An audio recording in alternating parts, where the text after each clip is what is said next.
Hello दोस्तों। तो कैसे हैं आप सब? आशा करता हूँ आप लोग बहुत अच्छे होंगे और अपनी पढ़ाई अच्छे से कर रहे होंगे। मैं आकाश मिश्रा अपने यूट्यूब चैनल आकाश मैथ सब में आपका स्वागत करता हूँ। और आज की इस क्लास में हम लोग सीखने वाले हैं लिमिट ऑफ सीक्वेंस के एग्जाम्पल के बारे में। हमने कल की क्लास में कुछ एग्जाम्पल को कर लिया था, मतलब एक एग्जाम्पल को हमने कल की क्लास में कर लिया था। आज हम उससे आगे एग्जाम्पल को सॉल्व करेंगे। तो बिना देरी किए हम अपनी क्लास को स्टार्ट करते हैं और क्वेश्चन को सॉल्व करते हैं। उससे पहले मैं ये बता दूं कि जो लोग आज इस क्लास को पहली बार देख रहे हैं तो वो पहले जाकर पिछली क्लास को बहुत अच्छे तरीके से देख लें, फिर आकर इस क्लास को देखें ताकि उनको सारी चीजें बहुत अच्छे तरीके से समझ में आ जाए। तो बिना देरी किए हम अपनी क्लास को स्टार्ट करते हैं और चीजों को बहुत अच्छे तरीके से समझते हैं। कल हमने इस एग्जाम्पल को समझा था, इसी तरह एक एग्जाम्पल हम और ले रहे हैं, उसको आप लोगों को समझा रहे हैं। इस एग्जाम्पल को जिन लोगों ने नहीं समझ पाए हैं वो आकर इस एग्जाम्पल को देखें, क्योंकि ये एग्जाम्पल बिल्कुल इसी की तरह है। ठीक है, अब इस एग्जाम्पल को हम लोग देखते हैं।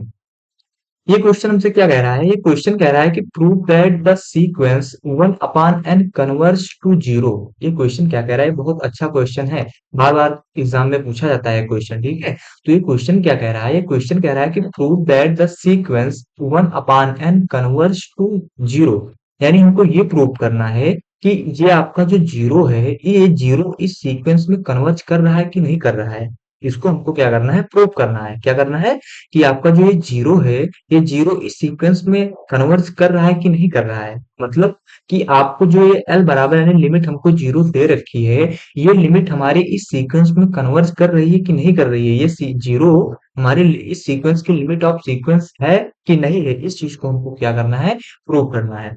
तो क्वेश्चन को बताने से पहले मैं कुछ और चीजें आपको बता दूं, फिर क्वेश्चन को सॉल्व करो। ठीक है, तो हमको पता है कि जो हमारा सीक्वेंस होता है, सीक्वेंस हमारा एक प्रकार का फंक्शन होता है। देखो मैं इस चीजें आपको बताने के लिए बता रहा हूँ, समझाने के लिए। आप लोग ऐसा पेपर में मत कीजिएगा, आप लोग डायरेक्ट क्वेश्चन को सॉल्व कीजिएगा। जिस तरह मैं सिस्टमेटिक तरीके से आपको बताऊंगा उसी तरह आप क्वेश्चन सॉल्व कीजिएगा। लेकिन मैं आपको समझाने के लिए कुछ चीजें और बता दूं आपको। जैसे मैंने कहा कि हमारा जो सीक्वेंस होता है, सीक्वेंस एक फंक्शन की तरह काम करता है। क्यों? क्योंकि सीक्वेंस एक फंक्शन की तरह काम करता है। हमने एक फंक्शन ले लिया, एक फंक्शन ले लिया। क्या फंक्शन ले लिया? इस फंक्शन को हमने ले लिया। इस फंक्शन को नाम दिया हमने ए, और एक फंक्शन को नाम दिया बी। इसको नाम दिया क्या? ए, और इसको नाम दिया बी। ठीक है, ठीक है। अब जो हमारा सेट ए होता था, सेट ए हमारा क्या होता था? सेट ये हमारा होता था डोमेन। क्या होता था? हमारा डोमेन होता था। और सेट बी हमारा क्या होता था? सेट बी हमारा होता था कोडोमेन। क्या होता था? कोडोमेन होता था। अब देखो, जो हमारा सेट ए होता था, सेट ए में यानी डोमेन होता था आपका, और डोमेन हमारा क्या होता है सीक्वेंस में? नेचुरल नंबर होता है। तभी हम कहेंगे कि हमारा जो फंक्शन होगा वो नेचुरल नंबर होगा। ठीक है, तो यहाँ पर आपका डोमेन क्या है? नेचुरल नंबर है। ठीक है, और कोडोमेन आपका क्या है? तो कोडोमेन आपका क्या है? रियल नंबर है। ठीक है, ये पेन थोड़ा मतलब बहुत हल्का चल रहा है हमें लग रहा है, तो पेन का कलर चेंज कर ले। तो जो हमारा कोडोमेन होता है, कोडोमेन क्या होता है? कोडोमेन हमारा एक रियल नंबर होता है। ठीक है, अब देखो, इसमें अगर एलिमेंट को हम डालें तो इसमें वन होगा, टू होगा, थ्री होगा, और ऐसे ऐसे ऐसे ऐसे इनफाइनाइट एलिमेंट आते चले जाएंगे। ठीक है, अब हम अब देखो हमको दिया क्या गया है? दिया गया है सीक्वेंस वन अपान एन दिया गया है। इसमें हमको एक सीक्वेंस दिया गया है। सीक्वेंस क्या दिया गया है? सीक्वेंस हमको दिया गया है वन अपान एन। ठीक है, ये सीक्वेंस हमको दिया गया है। ठीक, अब देखो, अब अगर इस सीक्वेंस में हम इस नेचुरल नंबर के एलिमेंट को डालेंगे, क्या करेंगे? अगर इस सीक्वेंस में ये जो डोमेन है, इस डोमेन के एलिमेंट को अगर इसमें हम पुट करेंगे तो हम क्या है? कोडोमेन के एलिमेंट पता चल जाएंगे। ठीक, तो यहां से अगर इस फंक्शन में, सॉरी इस सीक्वेंस में अगर हम एक को पुट कर रहे हैं तो हमको क्या मिल जाएगा? वन अपान वन यानी वन मिल जाएगा। अगर यहाँ पर हम दो कर रहे हैं तो एक बटे दो मिल जाएगा आपका। ठीक है, क्या मिल जाएगा आपका? एक बटे दो मिल जाएगा। इसी प्रकार अगर हम तीन को पुट कर रहे हैं तो आपका क्या मिल जाएगा? एक बटे तीन मिल जाएगा। ठीक है, तो यहाँ पर हम क्या लिख देंगे? एक बटे तीन लिख देंगे। आप लोग बहुत क्लास को फोकस कीजिए ताकि चीजें बहुत अच्छे तरीके से समझ में आ जाए। अब ये क्वेश्चन, ये चीजें मैं बिल्कुल लेक्चर वन की चीजें आपको बता रहा हूँ। ठीक है, तो आप लोग बहुत ध्यान से क्लास को देखिए। तो हमने क्या किया यहाँ पर? जब हमने एक को रखा तब एक बटे एक यानी एक मिल गया आपको। जब हमने दो को रखा यहाँ पे तब दो बटे एक बटे दो यानी एक बटे दो मिल गया हमको। और जब तीन को रखा तो हमको क्या मिल गया? एक बटे तीन मिल गया। क्या मिल गया? एक बटे तीन। ये एक पर मिला, ये दो पर मिला, और ये 3 करनी है, ठीक है? इतनी चीजें हम लोग समझ गए होंगे। और इसमें क्या दे रखा है? और हमको दे रखा है कि अगर हम किसी सीक्वेंस की लिमिट ऑफ सीक्वेंस को ज्ञात करेंगे तो हमको ये पता होना चाहिए कि जो हमारा एप्सिलॉन होता है, एप्सिलॉन क्या होना चाहिए? 0 से बड़ा होना चाहिए, ठीक है? और एक कंडीशन क्या थी कि इसमें जो n की वैल्यू होगी वो k से बड़ी होगी। ये 3 चीजें आप लोग ध्यान रखिए क्वेश्चन में, कि क्वेश्चन में हमको दिया क्या गया है, क्वेश्चन मतलब हम कैसे ज्ञात करेंगे, कौन-कौन से कंडीशन लागू होते हैं, ये सारी चीज़ों को आप लोग ध्यान दीजिए, ठीक है? तो इतनी चीज़ें आप लोग समझ गए होंगे कि ये क्या कहना चाह रहा है। ठीक, अब देखो, अब क्वेश्चन की तरफ आगे बढ़ते हैं। अब ये क्वेश्चन मतलब हमने समझाने के लिए ये चीज़ें बताई हैं। अब देखो क्वेश्चन को हम लोग कैसे सॉल्व करेंगे, तो इसको अभी इरेज़ कर दें थोड़ा-सा, इसको पहले इरेज़ कर दें, फिर आपको समझाएँ। इसको इरेज़ कर दें, फिर आपको समझाएँ, ठीक है? हाँ, अब देखो इसका सॉल्यूशन कैसे होगा। तो कल जैसे हमने क्वेश्चन को सॉल्व किया था बिल्कुल उसी सिस्टमैटिक तरीके से इस क्वेश्चन को भी हम लोग सॉल्व करेंगे। तो क्या लिखेंगे, हमको दिया क्या गया है, इसमें लिखेंगे ऐसे, गिवन दैट, इसमें क्या दिया गया है, तो हमको एक सीक्वेंस दिया गया है। तो सीक्वेंस कौन सा दिया गया है? सीक्वेंस हमको 1/n दिया गया है, ठीक है? इसमें सीक्वेंस हमको क्या दिया गया है? 1/n दिया गया है, ठीक? अब देखो, अब हमको प्रूव क्या करना है, इसमें इसमें हमको दिखाना क्या है, तो इसे लिख देंगे हम लोग, क्या लिख देंगे, टू सो दैट, ऐसे लिखेंगे, टू सो दैट क्या लिखेंगे, to so that L is equal to किस पे, जीरो पे। एल इज इक्वल टू किस पे हमको करना है, जीरो पे। एल इज इक्वल टू पर जीरो पर हमको ये प्रूव करना है कि L is equal to zero, यानी ये इस सीक्वेंस की लिमिट ऑफ सीक्वेंस है कि नहीं है, इस चीज को हमको प्रूव करना है। तो हम क्या लिखेंगे, to so that L is equal to zero is the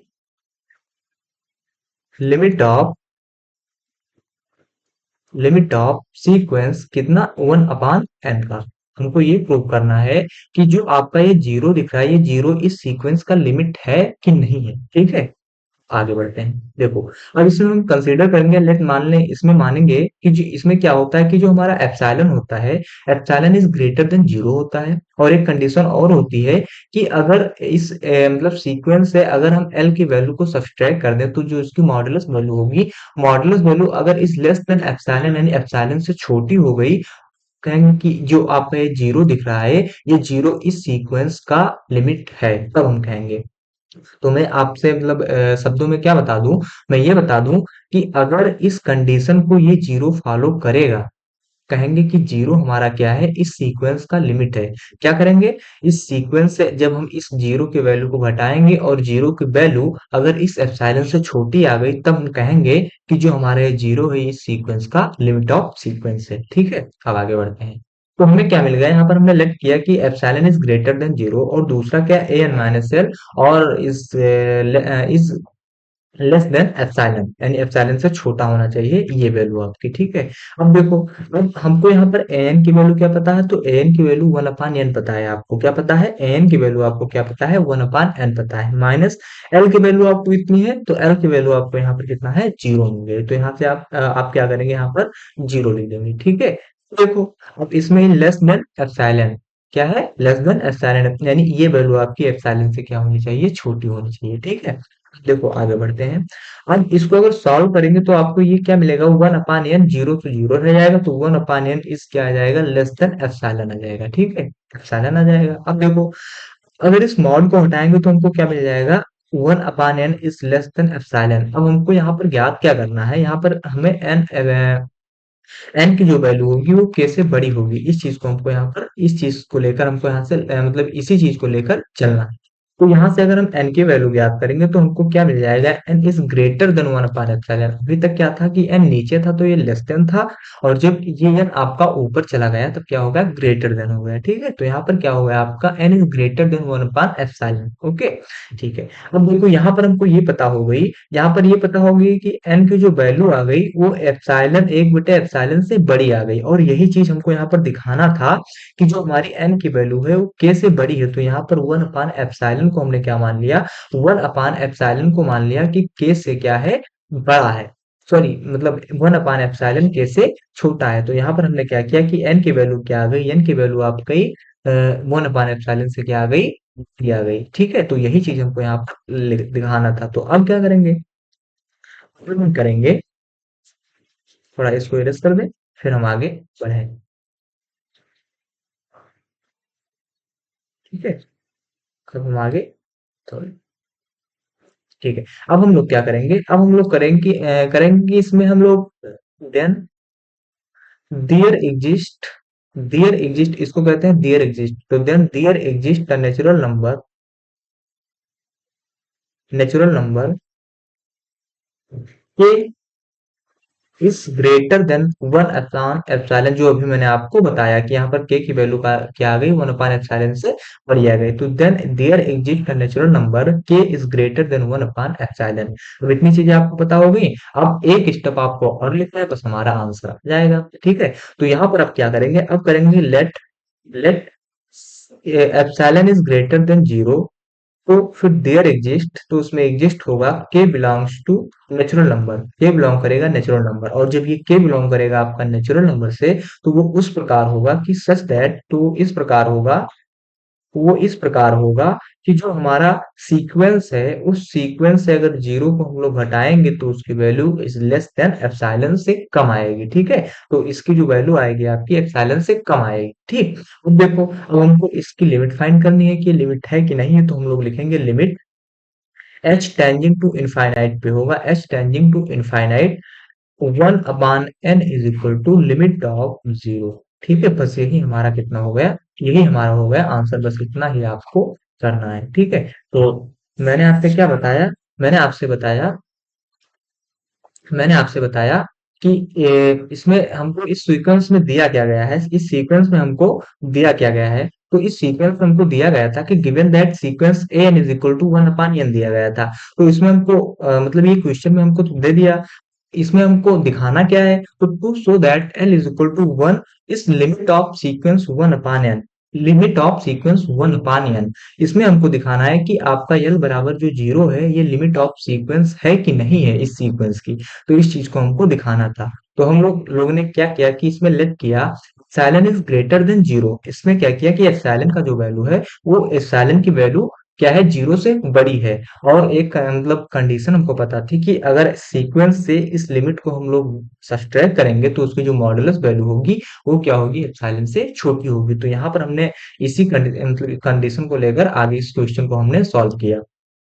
तो यहाँ पर ए एन की वैल्यू हमको क्या दी गई थी, तो ए एन की वैल्यू हमको दी गई थी वन अपान एन दी गई थी। ठीक है, तो यहाँ पर हमने लिखा one upon N minus L की वैल्यू क्या आपको पता थी, तो एल की वैल्यू आपको जीरो दी गई थी। तो यहाँ पर आपने क्या लिख दिया, एल की वैल्यू आपने जीरो लिख दी। ठीक है, और लेस देन एप्सिलॉन। ठीक, तो ये यहाँ से मैं थोड़ा फाड़ दूं डंडी, हाँ ये। तो यहाँ से अगर वन अपान एन की वैल्यू आप देखते हैं, तो यहाँ से लेस देन एप्सिलॉन से कम आ गई। तो यहाँ से अगर हम एन की वैल्यू ज्ञात करेंगे तो एन की वैल्यू क्या आ जाएगी, यहाँ से इनइक्वालिटी हमने किया है, तो n is greater than one upon epsilon आ जाएगा। ठीक है, तो n is greater than one upon epsilon आ गया। अब देखो, जब इतनी चीजें हमको पता हो गई, तो हमने क्या किया कि then there exist natural number के इज ग्रेटर देन एप्सिलॉन। इसमें क्या है कि एक नेचुरल नंबर के एग्जिस्ट कर रहा है जो एक बटे एप्सिलॉन से बड़ा है। क्या है, इसमें एक नेचुरल नंबर के एग्जिस्ट कर रहा है जो एक बटे एप्सिलॉन से बड़ा है। ठीक है, तो अब देखो हमने क्या किया, फिर हमने लेट किया कि let epsilon is greater than zero. और जब ये इस मतलब epsilon is greater than zero होगा, तो वो इस प्रकार एग्जिस्ट करेगा कि के बिलोंग करेगा आपका नेचुरल नंबर से। ठीक है, तो आपका के बिलोंग कहाँ से कर रहा है, नेचुरल नंबर से कर रहा है। तो अगर ये के बिलोंग करेगा नेचुरल नंबर से, तो वो इस प्रकार होगा such that one upon N minus zero modulus value is less than epsilon. तो जो इसकी मॉडुलस वैल्यू होगी, वो एप्सिलॉन से क्या हो जाएगी, आपकी छोटी हो जाएगी। अगर के बिलोंग करेगा नेचुरल नंबर से, जो ये के बिलोंग यहाँ से k greater than one upon epsilon आ गया, और यही के आपका क्या हो रहा है, बिलोंग कर रहा है नेचुरल नंबर से। हमने ये चीज आपको दिखा दी। और जब ये आपको मैंने दिखा दिया, तो आपको ये पता हो गया कि अगर एक बटे एन माइनस जीरो की जो वैल्यू होगी, वो क्या होगी, इससे किससे, एप्सिलॉन से छोटी आ जाएगी। और जब ये छोटी आ जाएगी, तो हम लिख देंगे limit of s tending to infinite one upon n is equal to क्या आ जाएगा आपका, लिमिट ऑफ जीरो, यानी जीरो की वैल्यू, सॉरी इस सीक्वेंस की लिमिट जीरो आ जाएगी।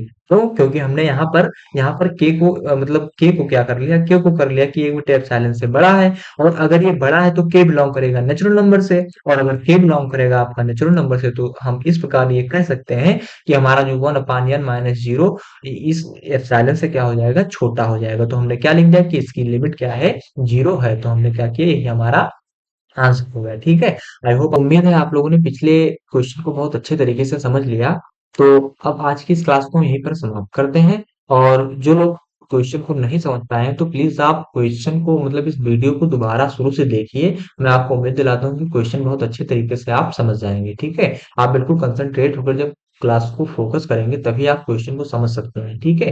क्योंकि इसमें आपको केवल कॉन्सेप्ट बताया जा रहा है, इसमें आपको कोई नहीं मतलब फार्मूला नहीं बताया जा रहा है कि फार्मूले के मुताबिक आप चलते गए क्वेश्चन लग जाएगा आपका। इसमें आपको कॉन्सेप्ट बताया जा रहा है। तो आज की क्लास को हम यहीं पर बंद करते हैं। और क्लास को बंद करने से पहले मैं आपको ये बता दूं कि आप लोग के पास जो बुक है उस बुक से आप एक्सरसाइज के क्वेश्चन को लगाना शुरू कर दीजिए। क्यों? क्योंकि मैंने आपको टॉपिक वाइज चीजें पढ़ाया है। मतलब मैंने आपको पहले सीक्वेंस पढ़ाया, फिर सीक्वेंस के एग्जाम्पल को करवाया, फिर मैंने बाउंडेड सीक्वेंस पढ़ाया, आपको बाउंडेड सीक्वेंस के एग्जाम्पल को करवाया, फिर मैंने लिमिट ऑफ सीक्वेंस करवाया, फिर लिमिट ऑफ सीक्वेंस के एग्जाम्पल को करवाया, ठीक है। तो मैं क्या कर रहा हूँ, मैं टॉपिक वाइज चल रहा हूँ। और एक्सरसाइज में क्या होता है, एक्सरसाइज में होता है कि तमाम टॉपिक के क्वेश्चन एक साथ मिलते हैं आपको। मतलब मैंने सीक्वेंस बताया, फिर सीक्वेंस के क्वेश्चन को समझा दिया। तो बुक में क्या होता है, एक्सरसाइज में क्या होता है कि इन सारे टॉपिक के क्वेश्चन एक साथ मिले होते हैं। तो वहां से आप लोग क्वेश्चन को ढूंढ ढूंढ कर करना शुरू कर दीजिए। और जो क्वेश्चन आपको मतलब नहीं हो रहा है, क्वेश्चन आपसे नहीं हो रहा है, तो क्वेश्चन आप हमारे पास भेज दीजिए। जब मैं आपको दोबारा इस मतलब रिवीजन करवाऊंगा इस क्लास का, तो उस क्वेश्चन को मैं ले लूंगा। तो आई होप आप इस क्लास को बहुत अच्छे तरीके से समझ गए होंगे। तो आज की क्लास को हम यहीं पर समाप्त करते हैं। अगर आपको ये क्लास अच्छी लगी है तो क्लास को ज्यादा से ज्यादा शेयर कीजिए, लाइक कीजिए, कमेंट कीजिए। और जो लोग आज इस क्लास को पहली बार देख रहे हैं तो प्लीज आप चैनल को सब्सक्राइब कीजिए, ठीक है। तो अब क्लास को हम समाप्त करते हैं। कल हम एक नए टॉपिक के साथ आपके सामने आएंगे। तो बहुत बहुत धन्यवाद।